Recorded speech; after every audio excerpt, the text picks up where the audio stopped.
हाँ भाई, तो कंसेप्ट लेक्चर 3 जो है वो बहुत ही इजी है और एक बिल्कुल सिंपल से फॉर्मूले के ऊपर बेस्ड है। ठीक है, तो अपनी अवेयरनेस को हाई रखिएगा, ये बिकॉज बिल्कुल फ्री के मार्क्स आप बोल सकते हो ऐसे क्वेश्चन जो होते हैं उनके। ठीक है, तो सबसे पहले मैं आपको इसके पीछे की समझ बता देता हूँ कि इसके पीछे की जो अंडरस्टैंडिंग है वो क्या है। तो देखो, आपका जो क्वेश्चन होता है एग्जाम के अंदर, उसके अंदर या तो भाई टाइम डेज के अंदर दिया होता है, या आवर्स के अंदर दिया होता है, या मिनट्स के अंदर दिया होता है, यानी कि कई सारे यूनिट्स हैं। तो वो जिस भी यूनिट में एग्जामिनर मतलब दे आपके क्वेश्चन के अंदर टाइम को, मान लो उसने डेज में दे दिया, तो मैं आपको ये कहना चाह रहा हूँ कि मान लो एक आदमी जो काम करता है वो 1 यूनिट के बराबर है। ठीक है, एक आदमी 1 यूनिट काम करता है। अगर आपके क्वेश्चन के अंदर डेज बोला है तो ऐसे मान लो एक आदमी एक दिन में 1 यूनिट काम करता है। अगर आर्स की बात हो रही है तो आर्स और डेज वाले में फ़र्क क्या होता है, बस डेज को हटा के उसकी जगह आर्स लिख देते हैं। क्वेश्चन की अंडरस्टैंडिंग में तो कुछ फ़र्क होता है नहीं, है ना। तो मतलब कि पर यूनिट टाइम में, एक गिवन टाइम में एक आदमी जो काम कर रहा है वो 1 यूनिट है। तो इसका मतलब 30 आदमी जो काम कर रहे हैं वो कितना हो जाएगा भाई, वो 30 यूनिट हो जाएगा। ठीक है, तो मान लो इसका मतलब क्या है, 30 आदमी एक दिन में जो भी काम करेंगे वो 30 यूनिट हो गया। तो मान लो 30 आदमी 40 दिनों में किसी काम को करते हैं, 30 आदमी 40 दिनों तक लगे रहे तो किसी काम को करते हैं, तो मेरे को ये बताओ टोटल कितने यूनिट्स का काम कर लेंगे। तो भाई देखो, एक आदमी तो 1 यूनिट काम करता है, तो 30 आदमी 30 यूनिट काम करते हैं। तो एक दिन के अंदर 30 आदमी 30 यूनिट काम कर रहे हैं, तो 40 दिनों के अंदर 40 इंटू 30 1200 यूनिट काम कर देंगे। तो टोटल कितना काम कर देंगे वो, 1200 यूनिट का। अब मेरे को एक बात बताओ, अगर मैं यहीं पर इसकी जगह 60 आदमी लगा दूँ तो कितने दिन लगेंगे। तो भाई तब आप बोलोगे कि भाई 1200 यूनिट काम करना है, इसको इसके साथ कंपेयर मत करना, इन जनरल बोल रहा हूँ। ठीक है, उसके साथ मत कंपेयर करना, इन जनरल देखो कि 1200 यूनिट को अगर 60 आदमी करने लगे तो भाई रोज 60 यूनिट हो जाएंगी। तो कितने दिन लग जाएंगे, 60 दूनी 120, टोटल 20 दिन लग जाएंगे। तो अगर 60 आदमी 20 दिन तक काम करें तो 1200 यूनिट काम हो जाता है, बिल्कुल परफेक्ट। अगर मैं यहीं पर यह बोलूँ कि भाई अगर मैं 10 बंदे लगा दूं, तो फिर आप सोचोगे कि अच्छा 1200 यूनिट काम करना है और भाई 10 बंदे लगा रहे हैं, तो इनको टोटल 120 दिन लग जाएंगे। मतलब 10 आदमी अगर 120 दिन तक काम करें तो 1200 यूनिट काम होगा। ठीक है, अगर यहीं पर मैं 24 बंदे लगा दूं, या फिर मैं आपको उल्टा बोलूं कि भाई 24 दिनों में काम करना है, तो तब आप देखोगे कि भाई 1200 यूनिट काम करना है और 24 दिनों में करना है, तो एक दिन में कितनी यूनिट करनी पड़ेंगी, 24 पाँचे 120, 50 यूनिट। यानी कि हमें एक दिन में 50 बंदे चाहिए। अगर 50 बंदे 24 दिनों तक काम करने लगेंगे तो 1200 यूनिट काम हो जाएगा। और इसको हम कई तरीकों से लिख सकते हैं। ठीक है, अगर 40 आदमी बोल लूँगा, पहले 40 दिन बोले थे, अभी अगर 40 आदमी बोल लूँगा तो भाई 30 दिनों में कर देंगे काम 1200। तो कुल मिलाकर यहाँ पर कंसेप्ट क्या है, देखो यहाँ पर कंसेप्ट अब तक आपने पकड़ लिया होगा कि भाई हमारा जो टोटल वर्क है, हमारा जो काम है, मैं उसी काम को अलग अलग ग्रुप से करवा रहा हूँ। काम टोटल 1200 है, उसी काम को मैं अलग अलग ग्रुप से करवा रहा हूँ, काम उतने यूनिट है। तो मतलब कि इन दोनों का प्रोडक्ट सेम होएगा, 30 into 40 1200, 60 into 20 1200 and so on, जितनी भी सिचुएशन है। तो एग्जामिनर क्या करता है, एग्जामिनर आपको यही क्वेश्चन देता है कि 30 आदमी किसी काम को 40 दिनों में कर रहे हैं, तो 20 आदमी उस काम को कितने दिनों में करेंगे। तो आपने तो देख लिया कि भाई इनका प्रोडक्ट सेम है, 30 आदमी 40 दिनों में कर रहे हैं तो 1200 आएगा, और 20 आदमी जितने भी दिनों में करेंगे तो भी 1200 आना चाहिए, उसी काम को कर रहे हैं, 1200 यूनिट काम खत्म करना है। तो मतलब कि 30 into 40, 30 into 40 is equal to 60 into whatever जो भी एग्जामिनर ने पूछा। समझ गए कि 30 आदमी किसी काम को 40 दिनों में कर रहे हैं, तो 60 आदमी कितने दिनों में करेंगे, तो बस ये दोनों बराबर होने चाहिए। 30 इंटू 40 बराबर है 60 इंटू जो भी उसने पूछा, 30 इंटू 40 बराबर है 20 इंटू जो भी उसने पूछा। तो यहाँ पर ये 30 क्या है, ये है मैन, और 40 क्या है, डेज। तो यहाँ पर इस अंडरस्टैंडिंग के बेस पर हमने एक फॉर्मूला बना दिया, क्योंकि एग्जामिनर ने दी है 2 सिचुएशंस। ये फर्स्ट सिचुएशन है कि भाई 30 बंदे 40 दिनों में किसी काम को कर रहे हैं, और ये दूसरी सिचुएशन दे दी, दूसरी स्थिति कि भाई 20 आदमी कितने दिनों में करेंगे। तो यहाँ पर हमने बना दिया फॉर्मूला क्या, कि M1 into D1 is equal to M2, ये है भाई 20 आदमी इंटू जितने भी दिन में वो करेंगे, M1 into D1 is equal to M2 into D2, क्योंकि सेम काम को कर रहे हैं। यहाँ पर टोटल वर्क की जो यूनिट्स हैं वो बराबर होंगी, यहाँ पर टोटल वर्क की जो यूनिट्स हैं उनके। m1 into D one is equal to m2 into d2। तो सिंपल आपके इस फॉर्मूले के पीछे का राज मैंने बता दिया, तो इस फॉर्मूले को याद कर लो। इसके ऊपर कई सारे क्वेश्चंस आते हैं और याद करने की बात नहीं है, आप तो समझ गए होंगे, मैंने आपको इसकी समझ बता दी है। तो इसमें रटने की क्या बात है, इस चीज़ को हम समझते हैं, ठीक है। तो एक बार ये क्वेश्चन ट्राई करो जरा। If 36 man can do a piece of work in 25 days, in how many days will 15 man do it. तो अच्छा 36 मैन कर सकते हैं 25 डेज में, मतलब m1 into D one is equal to in how many days is equal to m2 into d2। तो भाई 15 आदमी कितने दिनों में करेंगे, वही है ना, m1 d1 is equal to m2 d2।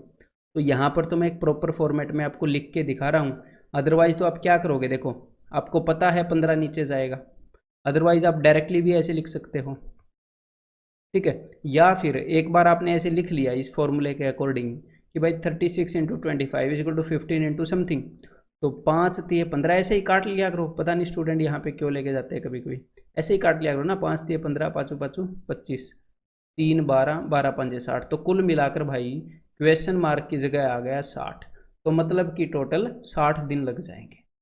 Clear है, बिल्कुल सिंपल है। तो एक बार ये क्वेश्चन ट्राई करो। 39% can repair a road in 12 days working 5 hours a day. तो यहाँ पर अब एग्जामिनर ने क्या किया, एक और चीज़ इंट्रोड्यूस कर दी, 5 घंटे ले आया। तो भाई हमने अपने फॉर्मूले को एक्सटेंड कर लिया।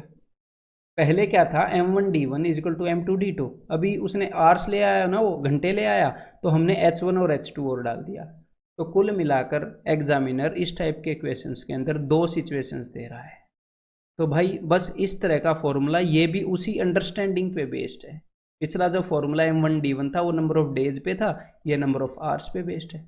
तो बस इसके अंदर वैल्यूज पुट कर दो, पहले वाली सिचुएशन की सारी वैल्यूज पुट कर दो और दूसरे वाली सिचुएशन की एक वैल्यू मिसिंग होएगी या किसी भी एक सिचुएशन की एक वैल्यू मिसिंग होएगी और वो हम निकाल लेंगे क्योंकि बाकी सारी गिवन होंगी। तो देखो 39%, okay 39 man can repair a road in 12 दिन, ओके इन 12 दिन, working 5 hours a day, working 5 hours a day, in how many days. अच्छा ये पूछा है, डेज की वैल्यू पूछी है तो मैंने डी मान ली। In how many days will 30%, अच्छा 30 बंदे कितने दिनों में, working 6 hours a day will complete the work, उसी काम को करेंगे।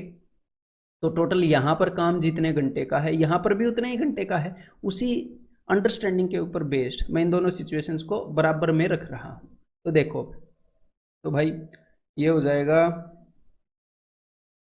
5 6 से 12, देन इस 6 से 12 ये 2 पर जाएगा, देन इस 6 से 1 2 गया, 3 से गया 13 पर, तो इस डी की वैल्यू आ गई भाई 13, यानी कि ऑप्शन बी। क्लियर है। तो अब मैंने आपको क्या बोला था कि भाई बिकॉज काम सेम है तो यहाँ पर इस चीज़ को हम इसके साथ इक्वेट कर सकते हैं।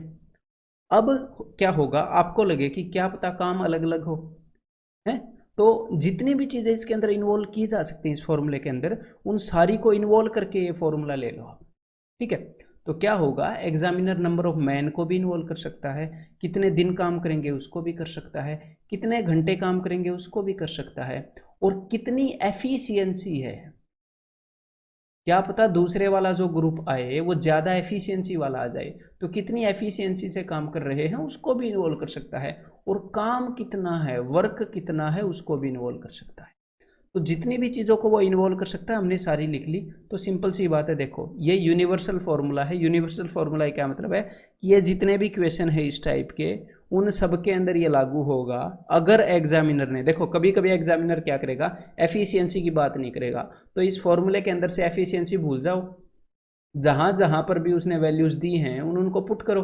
अगर उसने वर्क बताया है कि भाई वर्क इतना है इस केस में, इस केस में इतना है, और वो क्या करेगा, एक चीज़ आपसे पूछ लेगा, एफिशिएंसी को भूल जाओ। कभी कभी हो सकता है एफिशिएंसी के बारे में वो बात करे और भाई कितने घंटे काम कर रहे हैं इस चीज़ के बारे में बात भी ना करे, तो कोई दिक्कत नहीं है। जो भी उसने पूछा है, जो भी उसने बताया है, जो भी पूछा है इस फॉर्मूले के अंदर, सिर्फ उस चीज़ को आप मान लो, बाकी चीज़ को भूल जाओ।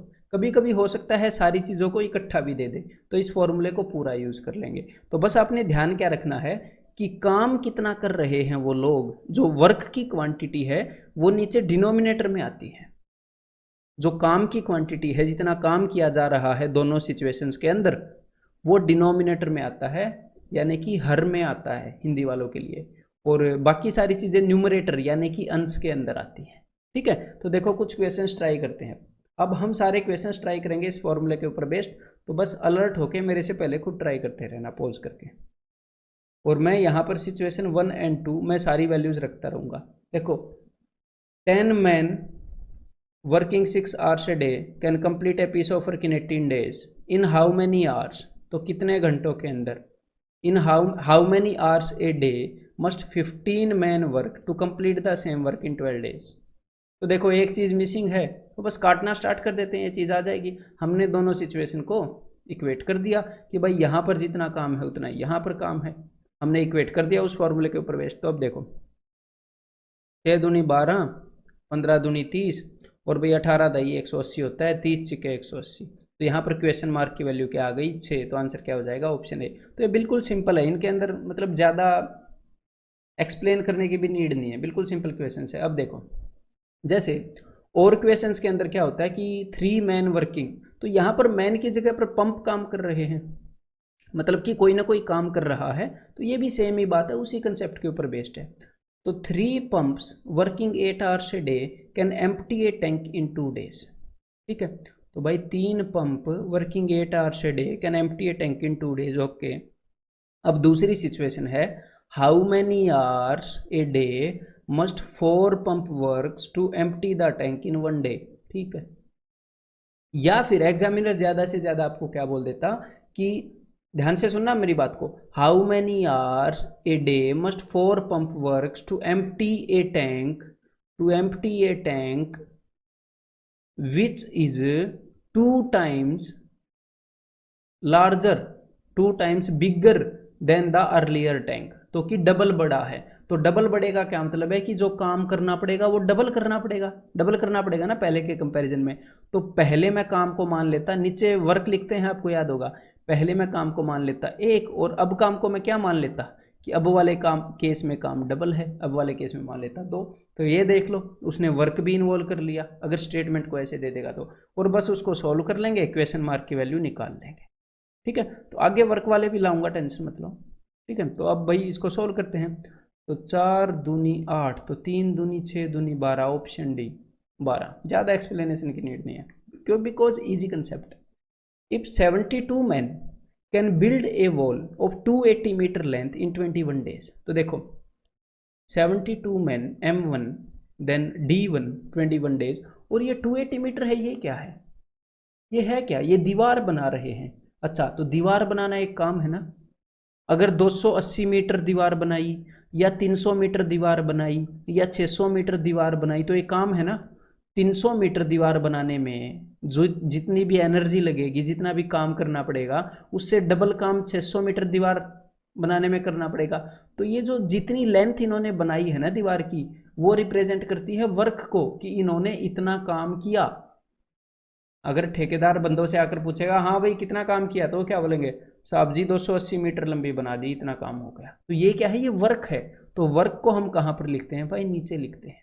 ठीक है, तो यहाँ पर क्या लिखेंगे 280 इज इक्वल टू, अब यहाँ पर मैं दूसरी सिचुएशन बोल रहा हूँ, how many man could take 18 days, तो कितने बंदे 18 दिनों के अंदर to build a similar wall of length, उसी तरह की एक दीवार बनाएंगे जिसकी लेंथ 100 है। तो यहाँ पर फिर से क्वेश्चन मार्क की वैल्यू निकाल लेंगे, कोई दिक्कत नहीं है। तो समझ में आ रही है बात, उसी फॉर्मूले के अंदर एग्जामिनर आपसे वैल्यूज पुट करवा रहा है, सिंपल सी बात है। तो देखो भाई 0 से 0 कैंसिल हो जाएगा, देन 2 5 10, 2 14, 7 दूनी 14, 7 21, देन 18 चौके 72, 2 दूनी 4, इस 5 को भेज दो उधर, तो क्वेश्चन मार्क की वैल्यू हो जाएगी 5 3 15 दूनी 30, 15 गलत बोल दिया मैंने, 30, ये 2 भी है ना यहाँ पर। तो यहाँ पर आंसर क्या हो जाएगा, ऑप्शन ए। ठीक है, तो एक बार ये ट्राई करो भी फिर। 20 man, okay 20 man can build a 56 metre long wall, मतलब कि ये वर्क है, कितनी लंबी दीवार बनाई, नीचे आ गया, इन 6 days, ओके 6 days आ गया। तो ये क्या हो रहा है, M1D1W1 is equal to M2D2W2, बस यही हो रहा है। तो is equal to what length of similar wall, अच्छा मतलब कि कितनी लंबी दीवार बनाएंगे, वर्क पूछ रहे हैं, दीवार की लेंथ नीचे लिख रहे हो तो यहाँ पर क्वेश्चन मार्क नीचे लिख दोगे। Can be built by 35 man in 3 days, तो सिंपल सी बात है, क्वेश्चन मार्क अभी निकाल देते हैं। देखो तो भाई 3 दूनी 6 और ये हो जाएगा जी 5 7 35, 5 चौके 20, देन 4 से 4 दूनी 8 होता है, 8 7 56। इस क्वेश्चन मार्क को मैं ले जाऊंगा उधर और इस 7 को मैं ले जाऊंगा उधर, तो ये हो जाएगा 49। क्वेश्चन मार्क की वैल्यू क्या हो गई 49, यानी कि यहाँ पर आंसर क्या आ गया ऑप्शन ए, 49 मीटर लंबी दीवार बनाएंगे। तो अब एक बार आप ये ट्राई करो भाई, ट्राई करो जरूर। If P man working P hours per day, तो यहाँ पर ये क्या बोल रहा है पी मैन, मैं यहाँ पर पहले आपको फॉर्मूला बता दूं, M1 उसने बता दिया, पी आवर्स H1 बता दिया, फॉर पी डेज D1 बता दिया, and produce P units of work, और P यूनिट काम कर रहे हैं, यानी कि उसने W1 बता दिया। बस ये फॉर्मूला है M1 D1 H1 is equal to M2 D2 H2 upon W2। ये फॉर्मूला आपको लिखने की जरूरत नहीं है, ओबीएस है, बस मैं आपको समझाने के लिए बता रहा हूँ, ठीक है, कि इस चीज़ को उसने यहाँ पर यूज किया है। अब देखो, अब हम सोल्व कैसे करेंगे वो मैं आपको बताता हूँ। देखो, इफ पी मैन, तो हम क्या लिखेंगे P into working P hours into P per day for P days into P produce P units of work, अच्छा काम है P यूनिट, ये लो भाई नीचे P is equal to then the units of work produced, अच्छा तो कितना work produce करेंगे, काम के बारे में पूछ रहा है, तो ये लो भाई नीचे क्वेश्चन मार्क लगा दिया, by n man, okay n man working n hours, okay n hours for a day for n days, अच्छा n डेज। तो बस यहाँ पर हमने क्वेश्चन मार्क की वैल्यू निकालनी है, तो भाई एक p से एक p कैंसिल आउट हो गया, इस क्वेश्चन मार्क को ले जाओ उधर, ठीक है, तो क्वेश्चन मार्क मैंने पहुंचा दिया ऊपर, और इन दोनों p को ले आओ यहाँ पर, तो यहाँ पर हो जाएंगे 2p, तो आंसर क्या आ जाएगा n³ बटे p स्क्वायर, यानी कि क्या है ऑप्शन डी। एक्चुअल एग्जाम का क्वेश्चन है, तो कितना टाइम लगेगा इसको करने में, जब आपको एक्चुअल में ये कंसेप्ट आता होएगा, ठीक है। तो भाई एक बार ये क्वेश्चन और ट्राई करो sir. If the expenditure of gas on burning 6 burners for 6 hours a day for 8 days is ₹450। अब हो सकता है आपको ये लगे कि भाई ये तो टाइम एंड वर्क का क्वेश्चन नहीं है, तो अब मेरी बात को ध्यान से सुनो। देखो, मान लो रुपए खर्च करना एक काम है, एक काम है कि भाई जा 1 रुपया खर्च कर, तू इतनी गैस जला कि 1 रुपया खर्च हो जाए। जब गैस जलाते हैं तो काम गैस जला के काम करते हैं कि भाई तू इतना हलवा बना कि 400 रुपये की गैस खर्च हो जाए, तो इतना हलवा बना कि 600 रुपये की गैस खर्च हो जाए, तो जितने रुपए की भी गैस खर्च हो रही है उतना काम हो रहा है ना ऊपर। तो ये जो रुपए खर्च करना है ये एक काम है, ये काम को रिप्रेजेंट कर रहा है, जितना ज़्यादा काम होगा उतने ज़्यादा रुपए लगेंगे, उतने की गैस खर्च होएगी। समझ में आ गई बात? तो इसको आप वर्क की जगह ट्रीट करोगे, क्लियर है? ये क्या होएगा वर्क, कि भाई जितने ज़्यादा घंटे तक ये बर्नर चलेंगे उतने ज़्यादा रुपए लगेंगे, उतना ही ज़्यादा काम होएगा। तो इन क्वेश्चंस के अंदर बस यही एक कन्फ्यूजन हो सकता है कि भाई वर्क की तरह इसको क्यों ट्रीट करेंगे, बस वो मैंने आपको क्लियर कर दिया है। तो अब देखो यहाँ पर क्या बोला है, 6 बर्नर फॉर 6 आवर्स, तो 6 burner for 6 hours a day for 8 days divided by कितने रुपए खर्च हो रहे हैं 450। अब दूसरे केस में क्या बताया है, देन हाउ मैनी बर्नर्स, तो भाई कितने burner can be used for 10 days at 5 hours a day for ₹625। तो बस अब हमने क्वेश्चन मार्क की वैल्यू निकालनी है, अभी कर लेते हैं। देखो तो भाई यहाँ पर क्या हो जाएगा, देखो 25 है ना नीचे, तो 25 से मैंने 25 पर काटा, 1 5 यहाँ से खा गया मैं, 1 5 यहाँ से खा गया, ठीक है। देन यहाँ पर मुझे मिला 2, तो 2 चौके 8, देन 25 5 5 निम्मे, तो ऊपर क्या है, ऊपर है भाई 3 दूनी 3 तिये, अब नीचे 30 बच गया, तो 5 छिक्के 30, 6 से 6 गया, तो क्वेश्चन मार्क की क्या वैल्यू आ गई 4 दूनी 8। Answer is option D. Clear है? अगर अभी भी आपको इस क्वेश्चन के बारे में थोड़ा सा शंका हो कि हमने इसको काम क्यों लिया, तो जो बात मैंने बोली है पीछे उसको एक बार सुनो और उसके बारे में सोचो, ठीक है। सोचने से क्लियर होते हैं इस तरह के डाउट, ठीक है। A certain number of persons can dig a trench 100 metre long, 50 metre broad and 10 metre deep.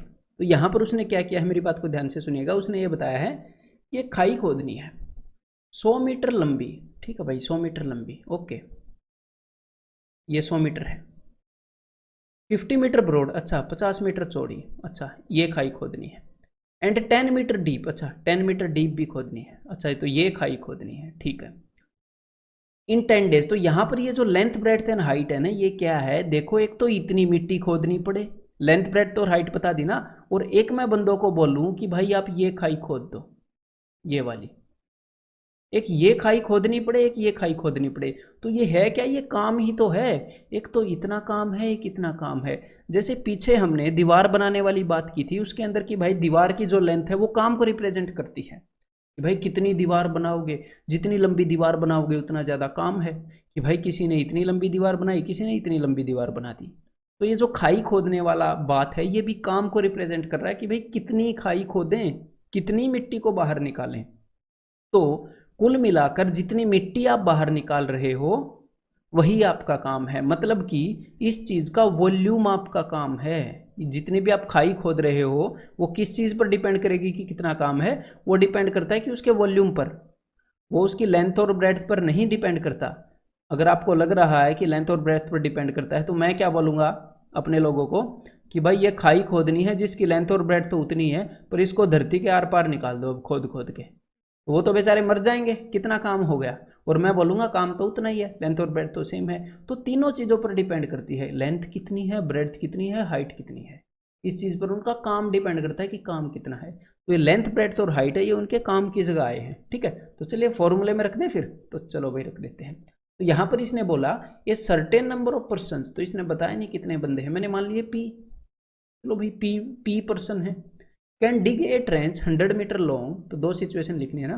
Can dig a trench 100 metre long, तो यहाँ पर मैंने मान लिया 100 metre long, 50 metre broad and 10 metre deep. जो इसकी लेंथ ब्रेड्थ और height है उसको मैंने काम की जगह लिख लिया, वो काम को ही रिप्रेजेंट करती है। इन 10 डेज, इनटू 10 डेज, देखो यहाँ पर मैंने डेज लिख लिए, यहाँ पर M1, यहाँ पर D1 और नीचे लिख लिया W1। अब वो क्या बोल रहे हैं, ट्वाइस नंबर ऑफ पर्सन, कि डबल बंदे, तो बंदे कितने हो गए 2P, पहले मैंने P माने थे।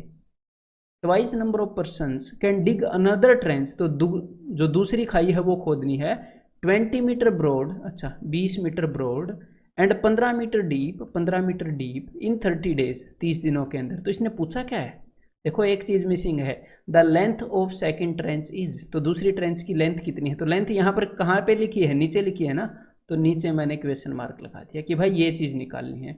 तो बस अब इसको सोल्व करना है। तो ये क्वेश्चन डिपेंड किस पे करते हैं कि बस एक बार आपने क्वेश्चन की स्टेटमेंट पढ़ते हुए जान लिया कि अच्छा यार ये तो वो वाला क्वेश्चन है, और हर एक वैल्यू को परफेक्ट जगह पर रख दिया, उसके बाद काटने में ज़्यादा टाइम नहीं लगता वैल्यूज़ को, ठीक है। देखो 15 दूनी 30, पी से पी गया, 10 से 10 गया, देन 2 और 2 होता है 4, 4 पंजे 20, 5 से गया ये 5। तो क्वेश्चन मार्क के सामने क्या लिखा हुआ है, 100 इंटू 10, तो यहाँ पर है जी 1000, तो क्वेश्चन मार्क की वैल्यू क्या आ गई 1000 मीटर लंबी होगी वो खाई। समझ में आ गई बात। तो अभी तक हमने एफिशिएंसी को इन्वॉल्व नहीं किया ना, लेकिन यार कंसेप्ट अलग नहीं है, एफिशिएंसी को इन्वॉल्व करें या ना करें, कंसेप्ट यही है, अंडरस्टैंडिंग यही है। फिर भी एक बार आप ये क्वेश्चन ट्राई कर लो सर, ठीक है। एक बार सारी चीज़ों को इन्वॉल्व करके देख लेते हैं, इतना अच्छा लगता है फॉर्मूला। तो भाई देखो M1D1H1 E1 upon W1 is equal to M2D2H2 E2 upon W2। ये मैंने आपको बताया था। आप देखो 30 man working 14 hours a day, 30 बंदे 14 घंटे काम कर रहे हैं, can build a school of 10 rooms, एक स्कूल बना रहे हैं 10 रूम का। तो ये 10 रूम क्या है, ये 10 रूम है काम। उनको स्कूल 10 रूम का बनाना है, या 10 रूम की जगह अगर 20 रूम का बनाना पड़ जाए तो डबल काम हो गया, 30 रूम का स्कूल बनाना पड़ जाए तो 30, तो 3 गुना काम हो गया, ट्रिपल काम हो गया। तो समझ में आ गई, ये 10 रूम का तो स्कूल बनाना है और 15 रूम का हॉस्पिटल बनाना है। ये काम है कि हॉस्पिटल में ज़्यादा काम है, 10 की जगह 15 कमरे बनाने हैं। क्लियर है। तो देखो भाई यहाँ पर 10 रूम को मैं कहाँ पर लिखूंगा, नीचे वर्क की जगह। तो 30 man working 14 hours a day can build a school of 10 room in 38 days. अच्छा 38 days, okay. How many children, अच्छा तो यहाँ पर अब वो चिल्ड्रन की बात कर रहा है, यहाँ पर वो बात कर रहा था मैन की, यहाँ पर अब बच्चे आ गए, चाइल्ड लेबर हो रही है। देखो how many children are required to build a hospital of 15 rooms, तो भाई कितने चिल्ड्रन 15 रूम का, जो 15 रूम है वो काम है इसलिए नीचे लिख दिया, इन 57 days working 6 hours daily, working 6 hours daily. ठीक है भाई।